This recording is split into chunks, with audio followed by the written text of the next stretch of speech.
Night అందరూ ఎలా ఉన్నారో బాగున్నారు. సో నేను కూడా చాలా చాలా చాలా బాగున్నాను. Welcome back to our blogs. అందరూ ఎలా ఉన్నారో కామెంట్ చేయండి ఫ్రెండ్స్. సో ఈరోజు మార్నింగ్ 6:30 to 8:30 మార్నింగ్ రొటీన్ అనేది మీకు చూపిస్తున్నాను. సో ఎలా ఉంటుంది ఏంటి అనేది చూడండి. నేను మార్నింగ్ 6:30కే లేచేసి ఫస్ట్ గిన్నెలు అయితే తోమేసాను. స్టవ్ దగ్గర అంతా క్లీన్ చేసేసుకొని రైస్ పెట్టేసుకున్నాను. రైస్ అవుతూ ఉంది. ఇక్కడ రైస్ అయ్యేలోపు నేను ఇంట్లో అక్కడక్కడ పిల్లలు తాగే గ్లాసెస్ అవి ఇవి పెడతారు కదా, సో అవన్నీ తీసేసి పెడుతున్నాను అనమాట.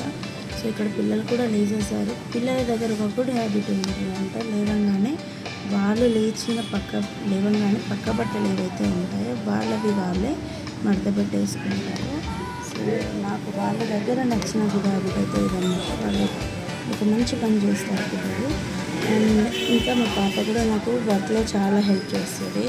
అండ్ ఇక్కడ వచ్చేసి నేను రైస్ అయిపోయింది కదా, కర్రీ ఏం చేయాలనుకున్నాను చూసేసరికి క్యాబేజ్ ఉంది. సో క్యాబేజీ ఫ్రై చేస్తున్నాను. క్యాబేజీ కట్ చేసేసాను, టకటకాని ఫ్రై కూడా చేసేస్తున్నాను. ఇక్కడ కర్రీ అయితే రెడీ అయిపోయింది ఫ్రెండ్స్. మీకు కర్రీ ఫుల్ వీడియో కావాలంటే నాకు చెప్పండి, నేను ఫుల్ వీడియో కూడా మీకు పెడతాను. అండ్ ఫస్ట్ అయితే వంట చేసేసాను, లంచ్ అనేది చేశాను. ఎందుకంటే వాళ్ళు తొందరగా షాప్కి వెళ్ళాలని చెప్పి ఫస్ట్ రైస్ అయితే పెట్టేసి కర్రీ కూడా చేశాను. సో లంచ్ అయితే ప్రిపరేషన్ అయిపోయింది.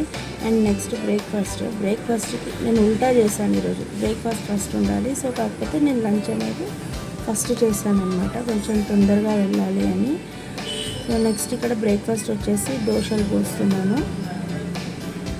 దోశ అండ్ దొండకాయ పచ్చడి. సో చాలా అంటే చాలా మంచి కాంబినేషన్. ఎప్పుడు పల్లి చట్నీ, ఆ చట్నీ, టమాటో చట్నీ కామన్గా తినేవాళ్ళు. సో కొంచెం డిఫరెంట్గా ట్రై చేద్దామని చెప్పి నేను దొండకాయ చట్నీ అయితే చేశాను. సో దొండకాయ చట్నీ అండ్ దోశలు. ఇక్కడ దోశలు కూడా వేయడం అయిపోయింది అని మీకు ఇక్కడ చూపిస్తాను చూడండి. దొండకాయ పచ్చడి అండ్ దోశలు. సో చాలా అంటే చాలా ఎమ్మిగా ఉన్నాయి. సో నేను ఇంట్లో వర్క్ అంతా చేసేసి ఫ్రెష్ అప్ అయిపోయి నేను షాప్కి అయితే వచ్చేసాను. నాకు తర్వాత వీడియో తీయడానికి కుదరలేదు ఫ్రెండ్స్. సో షాప్కి వచ్చేసి షాప్ దగ్గర దేవుడి దగ్గర దీపారాధన పెట్టేసుకున్నాను. షాప్లో కస్టమర్స్ అయితే ఎవరు లేరు అప్పటికి. మా హస్బెండ్ కూడా ఇంటికి వెళ్ళారు. సో నేను చేసిన దోశ అండ్ చట్నీ రెండు కూడా చాలా అంటే చాలా ఎమ్మిగా ఉన్నాయి. తినేసాను. ఇంట్లో వర్క్ అంతా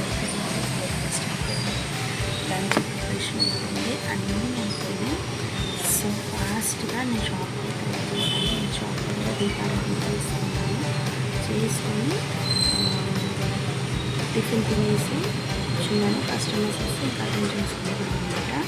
సో ఇంతటితో ఈ వ్లాగ్ ఇక్కడ ఏం చేస్తున్నాను. సో మీకు ఇలాంటి వీడియోస్ ఇంకా కావాలి అంటే నాకు ఒక లైక్ ఇచ్చేసేయండి. నచ్చితే కనుక లైక్ చేయండి, షేర్ చేయండి, కామెంట్ చేయండి.